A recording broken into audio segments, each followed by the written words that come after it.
Shout out to People's Park. Thank you for having me.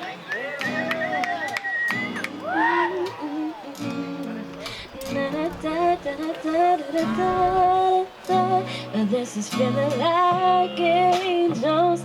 This is feeling like fire. This is feeling like all the stars align to make us bright. It's like we're dancing under rain. People's Park is a green space on South Side that is built on a history of anti-war, anti-Vietnam protests and supported by students historically, and a symbol of free speech for the city of Berkeley. It is in constant back and forth with the University of California at Berkeley over the plans to develop student housing over People's Park. Every decade or so, this fight reemerges, and the students and local Berkelians of the area always fight back in order to not only maintain a safe space for houseless people to meet their basic needs, find a warm place to sleep overnight, but also to prevent the general gentrification of the city of Berkeley. All the opportunities I could possibly want to have to support a community and support the causes I care about are right here in this park. Like, I live 15 minutes down the street. There's nowhere easier that I can come fight against gentrification. There's nowhere easier to come fight against racism and capitalism and just the university's obvious hatred of houseless folk. Like, the reason I keep coming back here is because it's such an important place to be, and I feel like I have a responsibility as a community member to give back what this park has been giving to me in the last few months. I was previously involved with People's Park as kind of like an individual who wanted to do mutual aid. I would spend my food stamps money bringing water to the park during heat wave kind of periods. And now I'm part of the coalition where we have a much more organized system of mutual aid, and we serve a lot more basic needs and kind of try to enrich the park and not make it the image that the university wants it to be. We have weekly programming, so it's kind of like an attempt to destigmatize the image of the park. A lot of people kind of cross the street so they don't have to walk directly next to the park, and I see slowly that's starting to change. Students are starting to get closer to the park, wander into the park, see what's going on. On Mondays we have sign language class. Thursdays we have art class with Rosie, who's someone who frequently uses the park. He kind of hangs out on the West End, and I believe he was a professional animator.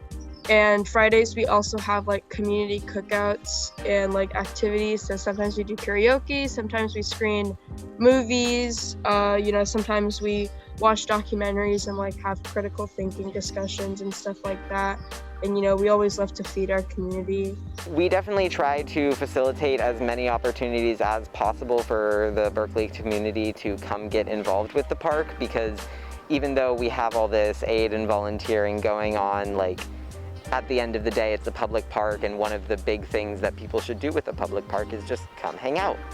The biggest offense of the park is just having people be there, physically committing your time and your space, to not only just hang out in the park, but really build connections, not just take up space, but build community, connect with the people there, kind of figure out their story, or understand why People's Park feels like a much more different space than all other spaces. It's not really moderated the way a classroom is, and being able to understand that there being a different power dynamic or different social structure in the park doesn't make it more dangerous or more violent.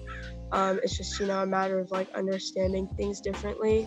Being able to just deprogram the propaganda that's kind of being fed to you that the park is violent, and being able to deprogram that for other people as well.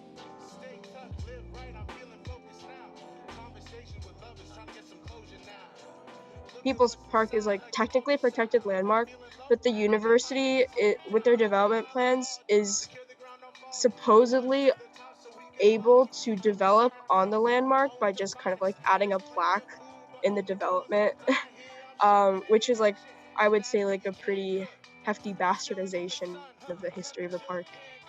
Over the last many decades, it's maintained its role as a place of community, as a green space, especially since the COVID pandemic, but much beforehand. It's become a space of community and sanctuary for a lot of the houseless folk in Berkeley. And I think that's what has made it such a special place in the last few months, is just the community that currently exists here and all the resources and knowledge that are spread and shared nowadays. So good luck getting in the park. Because I've been here since the very beginning, I've been here since before we had any sort of organized structure. Like, we came up and we were here for a one-night protest that turned into a one-week protest that turned into a 3-month mutual aid center. The difference between mutual aid and charity is that charity has a power dynamic and mutual aid is about building community. And we've built like community with a lot of the people who live in the park, and just being able to be connected to them and like knowing and understanding the types of needs, handling situations of like substance abuse or domestic violence or just harassment and things like that, and being able to like support the people we've made connections with and trying to get people housing, which is like the ultimate goal.